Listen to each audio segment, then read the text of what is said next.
अभिलाषा Hindi academy में आप सभी विद्यार्थियों का एक बार फिर से अभिवादन। हम देख रहे थे इस समय असिस्टेंट प्रोफेसर के सिलेबस में लगा हुआ जयशंकर प्रसाद द्वारा रचित नाटक चंद्रगुप्त। चंद्रगुप्त के 2 अंक पूरे हो चुके हैं। आज तीसरे अंक से शुरुआत करेंगे। तीसरे अंक में 9 दृश्य हैं। तो चलिए बिना देर के शुरू करते हैं नाटक चंद्रगुप्त। तृतीय अंक, इसका पहला दृश्य। विपाशा तट का शिविर। राक्षस टहलता हुआ। राक्षस। एक दिन चाणक्य ने कहा था, आक्रमणकारी यवन ब्राह्मण और बौद्धों का भेद न मानेंगे। वही बात ठीक उतरी। यदि मालव और क्षुद्रक परास्त हो जाते और यवन सेना शतद्रु पार कर जाती तो मगध का नाश निश्चित था। मूर्ख मगध नरेश ने संदेह किया और बार बार मेरे लौट आने की आज्ञाएं आने लगीं हैं, परंतु एक चर प्रवेश करके प्रणाम करता है। राक्षस। क्या समाचार है? चर। बड़ा ही जनक है अमात्य। राक्षस। कुछ कहो भी। चर। सुवासिनी पर आपसे मिलकर कुचक्र रचने का वियोग है। वह कारागार में है। राक्षस क्रोध से। और भी कुछ? चर। हाँ अमात्य, प्रांत दुर्ग पर अधिकार करके विद्रोह करने के अपराध में आपको बंदी बनाकर ले जाने वाले के लिए पुरस्कार की घोषणा की गई है। राक्षस। यहाँ तक तुम सत्य कहते हो? चर। मैं तो यहाँ तक कहने के लिए प्रस्तुत हूँ कि अपने वचन का शीघ्र उपाय कीजिए। राक्षस। भूल थी, मेरी भूल थी मूर्ख राक्षस। मगध की रक्षा को चला था। जाता मगध। कटती प्रजा, लुटते नगर नंद। क्रूरता और मूर्खता की प्रतिमूर्ति नंद, एक पशु। उसके लिए क्या चिंता थी? सुवासिनी के लिए मगध को बचाना चाहता था। कुटिल, विश्वासघातिनी राज सेवा, तुझे धिक्कार है। एक नायक का सैनिकों के साथ प्रवेश। नायक। अमात्य राक्षस, मगध सम्राट की आज्ञा से शस्त्र त्याग कीजिए, आप बंदी हैं। राक्षस खड़क खींचकर। कौन है तू मूर्ख? इतना साहस? नायक। यह तो बंदी गृह बतावेगा। बल प्रयोग करने के लिए मैं बाध्य हूँ सैनिकों से। अच्छा, बांध लो। दूसरी ओर से 8 सैनिक आकर उन पहले के सैनिकों को बंदी बनाते हैं। राक्षस आश्चर्यचकित होकर देखता है। नायक। तुम सब कौन हो? स्वागत नायक सैनिक। राक्षस के शरीर रक्षक। राक्षस। मेरे? नवागत। हाँ अमात्य, आर्य चाणक्य ने आज्ञा दी है कि जब तक यवनों का उपद्रव है तब तक सबकी रक्षा होनी चाहिए, भले ही वो राक्षस क्यों न हो। राक्षस। इसके लिए मैं चाणक्य का कृतज्ञ हूँ। नवागत। परंतु अमात्य, कृतज्ञता प्रकट करने के लिए आपको उनके समीप तक चलना होगा। सैनिकों को संकेत करता है। बंदियों को लेकर चले जाते हैं। राक्षस। मुझे कहाँ चलना होगा? राजकुमारी से शिविर में भेंट कर लूँ। नवागत। वहीं सबसे भेंट होगी। यह पत्र है। राक्षस पत्र लेकर पढ़ता है। राक्षस। अलका का सिंहरण से ब्याह होने वाला है, उससे मैं भी निमंत्रित किया गया हूँ। चाणक्य विलक्षण बुद्धि का ब्राह्मण, उसकी प्रखर प्रतिभा कूटनीति राजनीति के साथ रात दिन जैसे खिलवाड़ किया करती है। नवागत। हाँ, आपने और भी कुछ सुना है? राक्षस। क्या? नवागत। यवनों ने मालवों से संधि करने का संदेश भेजा है। सिकंदर ने उस वीर रमणी अलका को देखने की बड़ी इच्छा प्रकट की है जिसने दुर्ग में सिकंदर का प्रतिरोध किया था। राक्षस। आश्चर्य। चर। हाँ अमात्य, तो मैं कहने ही नहीं पाया था। रावी तट पर एक विस्तृत शिविरों में रंगभूमि बनी है जिसमें अलका का ब्याह होगा। जब से सिकंदर को यह विदित हुआ है कि अलका तक्षशिला नरेश आम्भीक की बहन है, तब से उसे एक अच्छा अवसर मिल गया है। उसने वक्त शुभ अवसर पर मालवों और यवनों के एक सम्मिलित उत्सव के करने की घोषणा कर दी है। आम्भिक के पक्ष से स्वयं निमंत्रित होकर परिणय संपादन कराने दल बल के साथ सिकंदर भी आवेगा। राक्षस। चाणक्य, तू धन्य है, मुझे ईर्ष्या होती है। सब जाते हैं। दृश्य 2। रावी तट के उत्सव शिविर का एक पथ।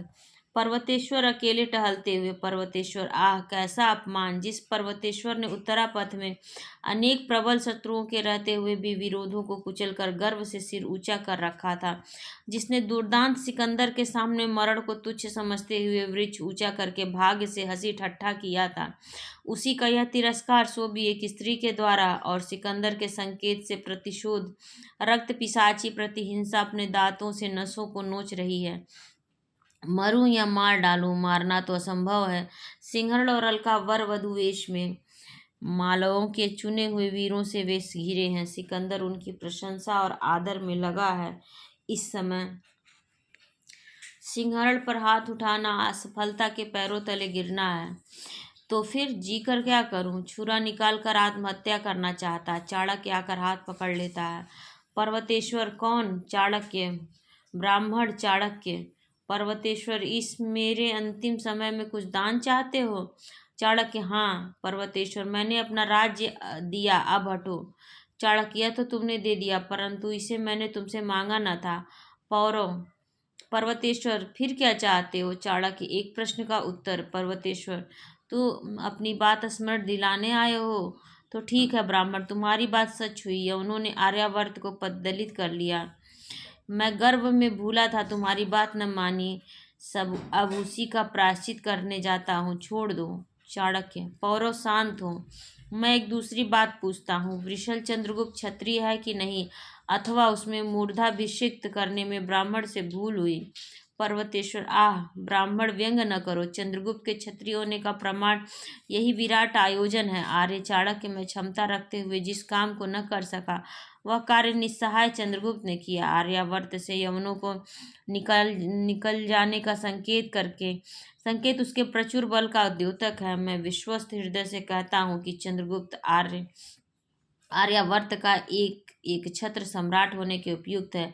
अब मुझे छोड़ दो। चाणक्य, पौरव ब्राह्मण राज्य करना नहीं जानता, करना भी नहीं चाहता। हाँ, वह राजाओं का निगमन करना जानता है, राजा बनना चाहता है, इसलिए तुम्हें अभी राज्य करना होगा, और करना होगा वह कार्य जिसमें भारतीयों का गौरव हो और तुम्हारे छात्र धर्म का पालन हो।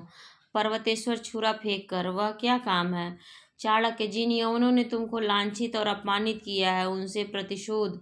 पर्वतेश्वर, असंभव है। चाणक्य हंसकर, मनुष्य अपनी दुर्बलता से भली भांति परिचित रहता है, परंतु उसे अपने बल से भी अवगत होना चाहिए। असंभव कहकर किसी काम को करने के पहले कर्म क्षेत्र में कांप कर लड़खड़ाओ मत। पौरव, तुम क्या हो, विचार कर देखो तो। सिकंदर ने जो क्षत्रप नियुक्त किया है, जिन संधियों को वह प्रगतिशील रखना चाहता है, वे सब क्या है? अपनी लूट पाट को वह साम्राज्य के रूप में देखना चाहता है। चाणक्य, जीते जी यह नहीं होने देगा, तुम राज्य करो। पर्वतेश्वर, परंतु आर्य, मैंने राज्य दान कर दिया है। चाणक्य, पौरव, तामस त्याग से सात्विक ग्रहण उत्तम है, वह दान न था, उसमें कोई सत्य नहीं, तुम उसे ग्रहण करो। पर्वतेश्वर, तो क्या आज्ञा है? चाणक्य, पीछे बतलाऊंगा, इस समय मुझे केवल यही कहना है कि सिंहरण को अपना भाई समझो और अलका को बहन। वृद्ध गांधार राज्य का सहसा प्रवेश। गांधार राज का सहसा प्रवेश। वृद्ध, अलका कहाँ है? अलका। पर्वतेश्वर, कौन हो तुम वृद्ध? चाणक्य, मैं इन्हें जानता हूँ, वृद्ध गांधार नरेश। पर्वतेश्वर, आर्य, मैं पर्वतेश्वर प्रणाम करता हूँ। वृद्ध, मैं प्रणाम करने के योग्य नहीं हूँ पौरव, मेरी संतान ने देश का बड़ा अनिष्ट हुआ है, मेरी संतान से देश का बड़ा अनिष्ट हुआ है। आम्बिक ने लज्जा की यवनिका में मुंह छिपा दिया है, इसे देशद्रोही के प्राण केवल अलका को देखने के लिए बचे हैं, उसी से कुछ आशा थी जिसको मोल लेने के लोभ असमर्थ था। उसी अलका को देखना चाहता हूँ और प्राण दे देना चाहता हूँ, हाफता है।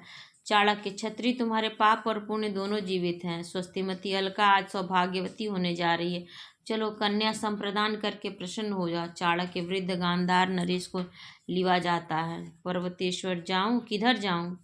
चाणक्य के पीछे जाता है। कार्नेलिया और चंद्रगुप्त का प्रवेश। चंद्रगुप्त, कुमारी, आज मुझे बड़ी प्रसन्नता हुई। कार्नेलिया, किस बात की? चंद्रगुप्त, कि मैं विस्मृत नहीं हुआ। कार्नेलिया, स्मृति कोई अच्छी वस्तु है क्या? चंद्रगुप्त, स्मृति जीवन का पुरस्कार है सुंदरी। कार्नेलिया, परंतु मैं कितने दूर देश की हूँ, स्मृतियाँ ऐसे अवसर पर उद्दंड हो जाती हैं। अतीत के कारागृह ने बंदिनी स्मृतियाँ अपने करुण निश्वास की श्रृंखलाओं को झंझना कर सूची भेद्य अंधकार में सो जाती हैं। चंद्रगुप्त, ऐसा हो तो भूल जाओ सुबह, इस केंद्रच्युत जलते हुए उल्का पिंड की कोई कक्षा नहीं, निर्वासित अपमानित प्राणों की चिंता क्या? कार्नेलिया, नहीं चंद्रगुप्त, मुझे इस देश से जन्मभूमि के समान स्नेह होता जा रहा है। यहाँ के श्यामल कुंज, घने जंगल, सरिताओं की माला पहने हुए शैल श्रेणी, हरी भरी वर्षा, गर्मी की चांदनी, शीतकाल की धूप और भोले कृषक तथा सरल कृषक बालिकाएं, बाल्यकाल की सुनी हुई कहानियों की जीवित प्रतिमाएं हैं। यह सपनों का देश है, त्याग और ज्ञान का पालना, यह प्रेम की रंगभूमि भारत भूमि क्या भुलाई जा सकती है? कदापि नहीं। अन्य देश मनुष्यों की जन्मभूमि है, यह भारत मानवता की जन्मभूमि है। चंद्रगुप्त सुनबे, यह सुनकर चकित हो गया हूँ कार्नेलिया, और मैं मर्माहत हो गई हूँ। चंद्रगुप्त, मुझे पूर्ण विश्वास था कि यहाँ के छत्रप पिताजी नियुक्त होंगे और मैं अलेक्जेंड्रिया में समीप ही रहकर भारत को देख सकूंगी, परंतु वैसा न हुआ। सम्राट ने फिलिप्स को यहाँ शासक नियुक्त कर दिया है। अकस्मात फिलिप्स का प्रवेश। फिलिप्स तो बुरा क्या है, कुमारी सेल्यूकस के छत्रप न होने पर भी कार्नेलिया यहाँ की शासक हो सकती है। फिलिप्स अनुचर होगा। देखकर फिर वही भारतीय युवक। चंद्रगुप्त, सावधान यमन, हम लोग एक बार एक दूसरे की परीक्षा ले चुके हैं। फिलिप्स, तुमसे मेरा संबंध ही क्या है? परंतु कार्नेलिया, और मुझसे भी नहीं। फिलिप्स, मैं चाहती हूँ कि तुम मुझसे न बोलो। फिलिप्स, अच्छी बात है, किंतु मैं चंद्रगुप्त को भी तुमसे बातें करते हुए नहीं देख सकता। तुम्हारे प्रेम का। कार्नेलिया, चुप रहो, मैं कहती हूँ चुप रहो। फिलिप्स चंद्रगुप्त से, मैं तुमसे द्वंद्व युद्ध किया चाहता हूँ। चंद्रगुप्त, जब इच्छा हो मैं प्रस्तुत हूँ, और संधि भंग करने के लिए तुम ही अग्रसर होगे, यह अच्छी बात होगी। फिलिप, संधि राष्ट्र की है, यह मेरी व्यक्तिगत बात है। अच्छा, फिर कभी मैं तुम्हें आह्वान करूंगा। चंद्रगुप्त, आधी रात, पिछले पहर, जब तुम्हारी इच्छा हो। फिलिप्स का प्रस्थान। कार्नेलिया, सिकंदर ने भारत से युद्ध किया और मैंने भारत का अध्ययन किया है। मैं देखती हूँ यह युद्ध ग्रीक और भारतीयों के अस्त्र का ही नहीं, उसमें दो बुद्धियां भी लड़ रही हैं। यह अरस्तु और चाणक्य की चोट है, सिकंदर और चंद्रगुप्त उनके अस्त्र हैं। चंद्रगुप्त, मैं क्या कहूँ, मैं एक निर्वासित।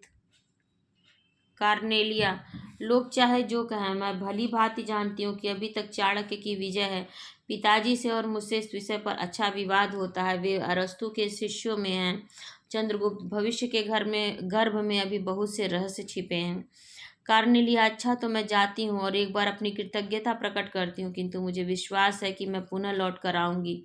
चंद्रगुप्त, उस समय भी मुझे भूलने की चेष्टा करोगी? कार्नेलिया, नहीं चंद्रगुप्त, विदा, यमन बेड़ा आज ही जाएगा। दोनों एक दूसरे की ओर देखते हुए जाते हैं। राक्षस और कल्याणी का प्रवेश। कल्याणी, ऐसा विराट दृश्य तो मैंने नहीं देखा था। अमात्य मगध को किस बात का गर्व है? राक्षस, गर्व है राजकुमारी, और उसका गर्व सत्य है। चाणक्य और चंद्रगुप्त मगध की ही प्रजा है, जिन्होंने इतना बड़ा उलटफेर किया। चाणक्य का प्रवेश। चाणक्य, तो तुम इसे स्वीकार करते हो? अमात्य, राक्षस, शत्रु की उचित प्रशंसा करना मनुष्य का धर्म है। तुमने अद्भुत कार्य किए, इसमें भी कोई संदेह है? चाणक्य, अस्तु, अब तुम जा सकते हो, मगध तुम्हारा स्वागत करेगा। राक्षस, राजकुमारी तो कल चली जाएंगी, पर मैंने अभी तक निश्चय नहीं किया है। मेरा कार्य हो गया, राजकुमारी जा सकती हैं। परंतु एक बात कहूँ? राक्षस, क्या? चाणक्य, यहाँ की कोई बात नंद से न कहना, कहने की प्रतिज्ञा करनी होगी। कल्याणी, मैं प्रतिश्रुत होती हूँ। चाणक्य, राक्षस, मैं सुवासिनी से तुम्हारी भेंट भी करा देता, परंतु वह मुझ पर विश्वास नहीं करती। राक्षस, वह भी यही है। चाणक्य, कहीं होंगी, तुम्हारा प्रत्यय देखकर वह आ सकती हैं। राक्षस, यह लो मेरी अंगुलीय मुद्रा। चाणक्य, सुवासिनी को कारागार से मुक्त कराकर मुझसे भेंट करा दो। चाणक्य, मुद्रा लेकर मैं चेष्टा करूंगा। प्रस्थान। राक्षस, तो राजकुमारी प्रणाम। कल्याणी, तुमने अपना कर्तव्य भली भांति सोच लिया होगा। मैं जाती हूँ और विश्वास दिलाती हूँ कि मुझसे तुम्हारा अनिष्ट न होगा। दोनों का प्रस्थान। दृश्य 3। रावी का तट, सिकंदर का बेड़ा प्रस्तुत है। चाणक्य और पर्वतेश्वर। चाणक्य, पौरव देखो, यह नृशंसता की बाढ़ आज उतर जाएगी। चाणक्य ने जो किया वह भला था या बुरा, आप समझ में आवेगा। पर्वतेश्वर, मैं जानता हूँ, आप ही का स्तुत्य कार्य है। चाणक्य और चंद्रगुप्त के बाहुबल का पौरव आज फिर मैं उसी बात को दोहराना चाहता हूँ। अत्याचारी नंद के हाथों से मगध का उद्धार करने के लिए चाणक्य ने तुम्ही से पहले सहायता मांगी थी, और अब तुम्ही से लेगा भी। अब तो तुम्हें विश्वास होगा। पर्वतेश्वर, मैं प्रस्तुत हूँ आर्य। चाणक्य, मैं विश्वस्त हुआ। अच्छा, यवनों को आज विदा करना है। एक ओर से सिकंदर, सेल्यूकस, कार्नेलिया, फिलिप्स इत्यादि, और दूसरी ओर से चंद्रगुप्त, सिंहरण, अलका, मालविका और अंबिक इत्यादि का यवन और भारतीय राणवादियों के साथ प्रवेश। सिकंदर सेनापति चंद्रगुप्त, बधाई है। चंद्रगुप्त, किस बात की राजन? सिकंदर, जिस समय तुम भारत के सम्राट होगे उस समय मैं उपस्थित न रह सकूंगा, उसके लिए पहले बधाई। मुझे उस नग्न ब्राह्मण दानडायन की बातें पूर्ण विश्वास हो गया है। चंद्रगुप्त, आप वीर हैं। सिकंदर, आर्य वीर, मैंने भारत में हरक्यूलिस, एचिलिस की आत्माओं को भी देखा और देखा डिमास्थनीज को। संभवतः प्लेटो और अरस्तु भी होंगे। मैं भारत का अभिनंदन करता हूँ। सिलिको सम्राट यही आर्य चाणक्य हैं। सिकंदर, धन्य हैं आप। मैं तलवार खींचे हुए भारत में आया, हृदय देकर जाता हूँ। विस्मय विमुग्ध हूँ। जिनसे खड़ग परीक्षा हुई थी युद्ध में, जिनसे तलवारें मिली थी, उनसे हाथ मिलाकर, मैत्री के हाथ मिलाकर जाना चाहता हूँ। मैत्री के हाथ मिलाकर जाना चाहता हूँ। चाणक्य, हम लोग प्रस्तुत हैं। सिकंदर, तुम वीर हो। भारतीय सदैव उत्तम गुणों की पूजा करते हैं। तुम्हारी जल यात्रा मंगलमय हो। हम लोग युद्ध करना जानते हैं, द्वेष नहीं। सिकंदर हंसता हुआ अनुचरों के साथ नौका पर आरोहण करता है। नाव चलती है। चौथा दृश्य, पथ में चर और राक्षस। चर, छल प्रवंचना विश्वासघात। राक्षस, क्या है कुछ सुनो भी। चर, मगध से आज मेरा सखा कुरंग आया है। उससे यह मालूम हुआ है कि महाराज नंद का भी कुछ क्रोध आपके ऊपर नहीं। वह आपके शीघ्र मगध लौटने के लिए उत्सुक हैं। राक्षस, और सुवासिनी। चर, सुवासिनी सुखी और स्वतंत्र है। मुझे चाणक्य के चर से यह वह धोखा हुआ था जब मैंने आपसे वहां का समाचार कहा था। राक्षस, तब क्या मैं कुचक्र में डाला गया हूँ? विचार कर, चाणक्य की चाल है। ओह, मैं समझ गया, मुझे निकल भागना चाहिए। सुवासिनी पर भी कोई अत्याचार मेरी मुद्रा दिखाकर न किया जा सके, इसके लिए मुझे शीघ्र मगध पहुंचना चाहिए। चर, क्या आपने मुद्रा भी दे दी है? राक्षस, मेरी मूर्खता। चाणक्य मगध में विद्रोह कराना चाहता है। चर, अभी हम लोगों को मगध मुल्क मार्ग में मिल जाएगा। चाणक्य से बचने के लिए उसका आश्रय अच्छा होगा। दो तीव्रगामी अश्व मेरे अधिकार में है, शीघ्रता कीजिए। राक्षस, तो चलो, चाणक्य के हाथों का कठपुतला बनकर मगध का नाश नहीं करा सकता। दोनों का प्रस्थान, अलका और सिंहरण का प्रवेश। सिंहरण, देवी पर इसका उपाय क्या है? अलका, उपाय जो कुछ हो, मित्र के कार्य में तुमको सहायता करनी ही चाहिए। चंद्रगुप्त, कह रहे थे कि मैं मगध जाऊंगा, देखो पर्वतेश्वर क्या करते हैं। सिंहरण, चंद्रगुप्त के लिए ये प्राण अर्पित है। सब अलके, मालव कृतज्ञ नहीं होते। देखो, चंद्रगुप्त और चाणक्य आ रहे हैं। अलका, और उधर से पर्वतेश्वर भी। चंद्रगुप्त, चाणक्य और पर्वतेश्वर का प्रवेश। सिंहरण, मित्र अभी कुछ दिन और ठहर जाते तो अच्छा था, अथवा जैसी गुरुदेव की आज्ञा। चाणक्य, पर्वतेश्वर, तुमने मुझसे प्रतिज्ञा की है। पर्वतेश्वर, मैं प्रस्तुत हूँ। आर्य। चाणक्य, अच्छा, तो तुम्हें मेरे साथ चलना होगा। सिंहरण, मालव और गणराष्ट्र का एक व्यक्ति है, वह अपनी शक्ति भर प्रयत्न कर सकता है, किंतु सहायता बिना परिषद की अनुमति लिए असंभव है। मैं परिषद के सामने अपना भेद खोलना नहीं चाहता, इसलिए पौरव सहायता केवल तुम्हें करनी होगी। मालव अपने शरीर और खड़ग का स्वामी है, वह मेरे लिए प्रस्तुत है। मगध का अधिकार प्राप्त होने पर जैसा तुम कहोगे। पर्वतेश्वर, मैं कह चुका हूँ। आर्य। चाणक्य, इस शरीर में या धन में, विभव में या अधिकार में मेरी स्पृहा नहीं रह गई। मेरी सेना के महाबलाधिकृत सिंहरण और मेरा कोष आपका है। चंद्रगुप्त, मैं आप लोगों का कृतज्ञ होकर मित्रता को लघु नहीं बनाना चाहता। चंद्रगुप्त, सदैव आप लोगों का वही सहचर है। चाणक्य, परंतु तुम्हें मगध नहीं जाना है होगा। अभी जो मगध से संदेश मिले हैं वे बड़े भयानक हैं। सेनापति तुम्हारे पिता कारागार में हैं, और भी। चंद्रगुप्त, इतने पर भी आप मुझे मगध जाने से रोक रहे हैं? चाणक्य, प्रश्न अभी मत करो। चंद्रगुप्त सिर झुका लेता है। एक पत्र लिए मालविका का प्रवेश। मालविका, यह सेनापति के नाम पत्र है। चंद्रगुप्त पढ़कर, आर्य, मैं जा भी नहीं सकता। चाणक्य, क्यों? युद्ध का आह्वान है, द्वंद्व के लिए फिलिप्स का निमंत्रण है।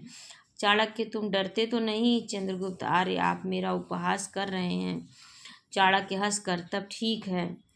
पौरव, तुम्हारा यहाँ ठहरना हानिकारक होगा। उत्तरापथ की दासता के अवशिष्ट चिन्ह फिलिप्स का नाश निश्चित है। चंद्रगुप्त, उसके लिए उपयुक्त है, परंतु यवनों से तुम्हारा फिर संघर्ष मुझे इप्सित नहीं। यहाँ रहने से तुम ही पर संदेह होगा, इसलिए तुम मगध चलो। और सिंहरण, तुम सन्नद्ध रहना। यवन विद्रोही तुम्ही को शांत करना होगा। सबका प्रस्थान। तीसरे अंक का 5वां दृश्य, मगध में नंद की रंगशाला। नंद का प्रवेश। नंद सुवासिनी सुवासिनी देव नंद, कहीं 2 घड़ी चैन से बैठने की छुट्टी भी नहीं, तुम्हारी छाया में विश्राम करने आया हूँ। सुवासिनी प्रभु क्या गया है, अभिनय देखने की इच्छा है।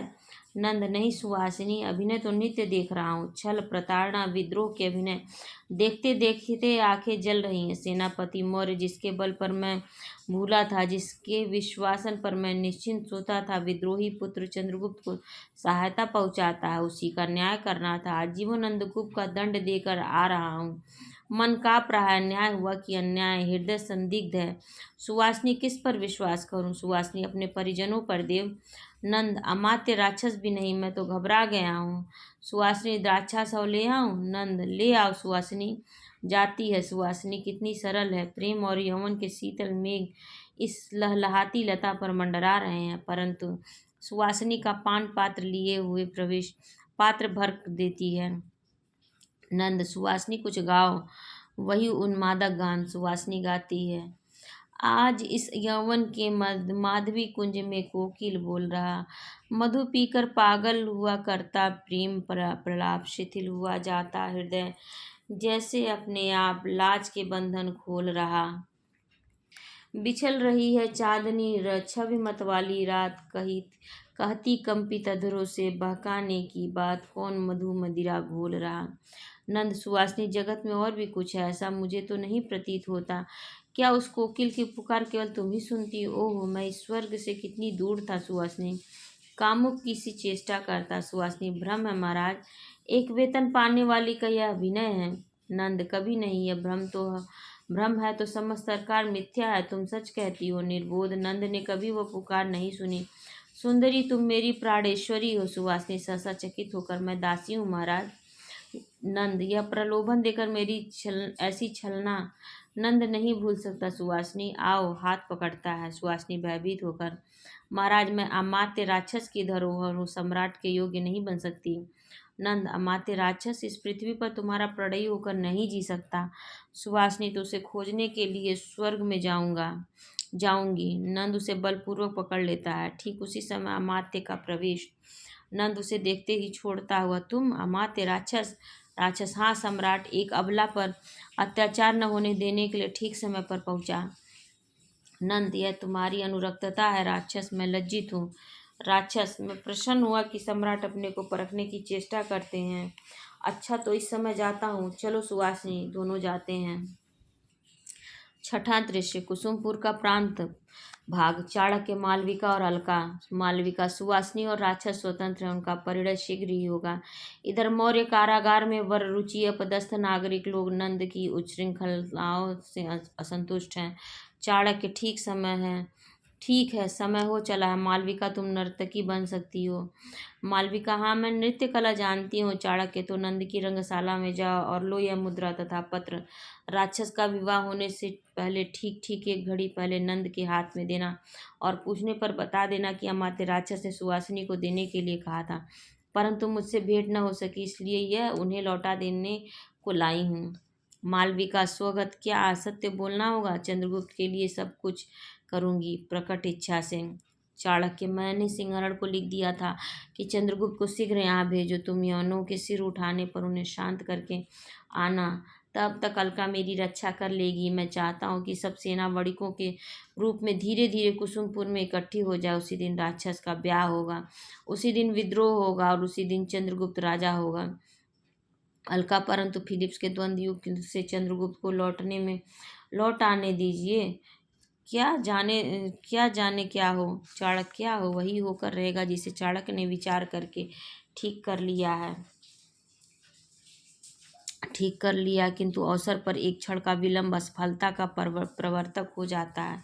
मालविका जाती है। अलका गुरुदेव, महानगरी कुसुमपुर का ध्वंस और नंद पराजय इस प्रकार संभव है? चाणक्य चाणक्य अपना कार्य अपनी बुद्धि से साधन करेगा, तुम देखती भर रहो और मैं जो बताऊं करती चलो। मालविका अभी बालिका है, उसकी रक्षा आवश्यक है। उसे देखो तो अलका जाती है। चाणक्य, वह सामने कुसुमपुर है जहाँ मेरे जीवन का प्रभात हुआ था। मेरे उस सरल हृदय में उत्कट इच्छा थी कि कोई भी सुंदर मन मेरा साथी हो। प्रत्येक नवीन परिचय में उत्सुकता थी और उसके लिए मन में सर्वस्व लुटा देने की सन्नद्धता थी। परंतु संसार, कठोर संसार ने सिखा दिया कि तुम्हें परखना होगा। समझदारी आने पर यौवन चला जाता है। जब तक माला गुथी जाती है तब तक फूल कुमला जाते हैं। जिससे मिलने का के संभान की इतनी धूमधाम सजावट बनावट होती है, उसके आने तक मनुष्य हृदय को सुंदर और उपयुक्त नहीं बनाए रह सकता। देखिए, ये कथन बार बार पूछता है कि ये किसका कथन है, कि जब तक माला गुथी जाती है। ये वाला देखिए, ये चाणक्य का कथन है। बार बार परीक्षाओं में ये कथन पूछा गया है, किसने कहा है नाटक में। जब तक माला गुथी जाती है तब तक फूल कुम्हला जाते हैं। जिससे मिलने के संभार की इतनी धूमधाम सजावट बनावट होती है, उसके आने तक मनुष्य हृदय को सुंदर और उपयुक्त नहीं बनाए रह सकता। मनुष्य के चंचल स्थिति कब तक उस श्यामल कोमल हृदय को मरुभूमि बना देती है। यही तो विषमता है। मैं अविश्वास, कूट चक्र और छलनाओं का कंकाल, कठोरता का केंद्र। ओह, तो इस विश्वास में मेरा कोई सुहृद नहीं है। मेरा संकल्प, अब मेरा आत्माभिमान ही मेरा मित्र है। और थी एक क्षीण रेखा, वह जीवन पट से धुली ज्वली चली है। धुल जाने दो सुहासिनी, न न न, वह कोई नहीं। मैं अपनी प्रतिज्ञा पर आसक्त हूँ। भयानक रमणीयता है आज इस प्रतिज्ञा में। जन्मभूमि के प्रति कर्तव्य का भी यौवन चमक रहा है। तृण सैया पर आधे पेट खाकर सो रहने वाले के सिर पर दिव्य यश का स्वर्ण मुकुट, और सामने सफलता का स्मृति सौंध। आकाश की ओर देखकर वह इन लाल बादलों में दिग्दाह का धूम मिल रहा है। भीषण रव से सब जैसे चाणक्य का नाम चिल्ला रहे हैं देखकर हैं। यह कौन भूमि भूमि संधि तोड़कर सर्प के समान निकल रहा है। छिप कर देखूं, छिप जाता है। एक ढूं की भिट्ठी गिरती है, उसमें से सकटार मनमानुष के समान निकलता है।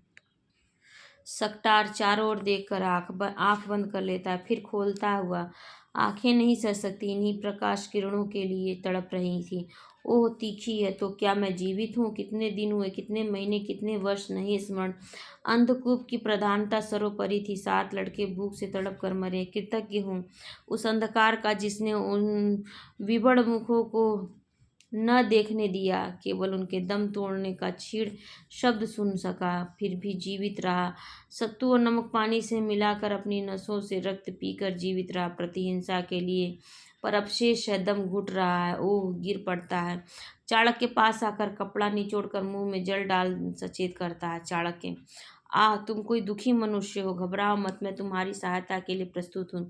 सकटारू पर देखकर तुम सहायता करोगे? आश्चर्य! मनुष्य मनुष्य की सहायता करेगा, वह उसे हिंस्र पशु के समान नोच न डालेगा?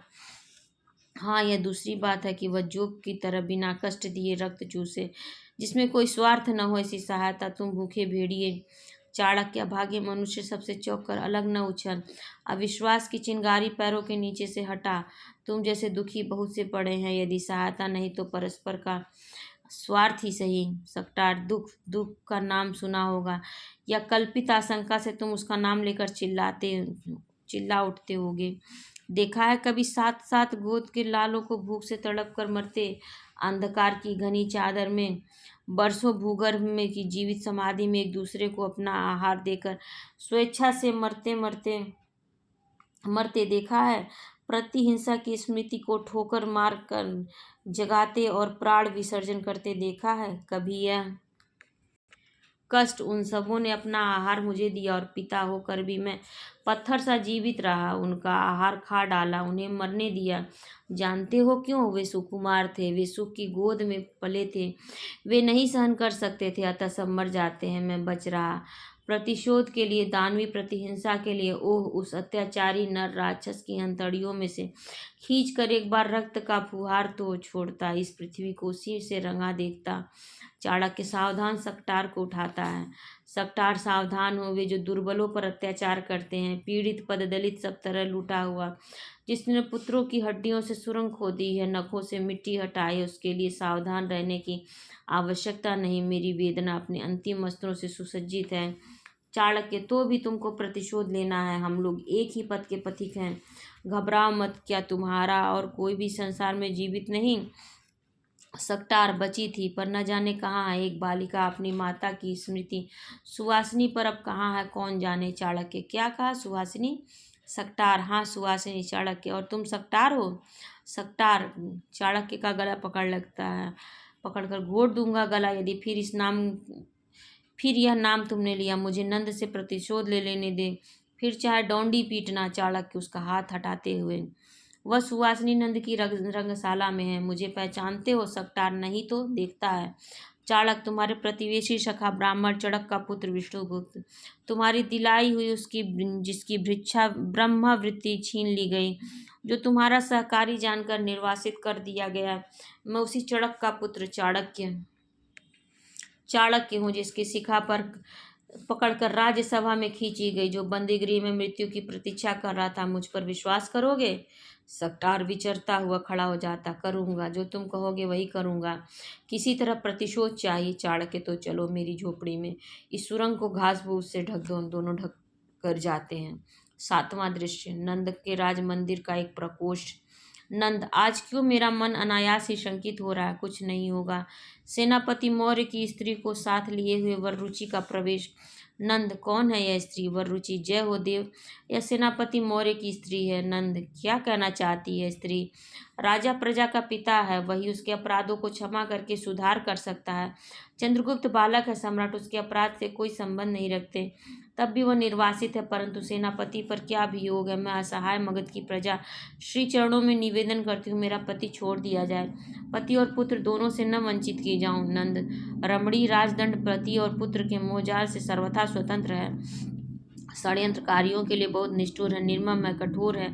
तुम लोग आग की ज्वाला से खेलने का फल भोगो। नंदी, आंसू भरी आंखों तथा अंचल पसार कर, भिक्षा के अभिनय में नहीं बुलवाया जा सकता। स्त्री, ठीक है महाराज, मैं ही भ्रम में थी। सेनापति मौर्य का ही तो यह अपराध है। जब कुसुमपुर की समस्त प्रजा विरुद्ध थी, जब जारज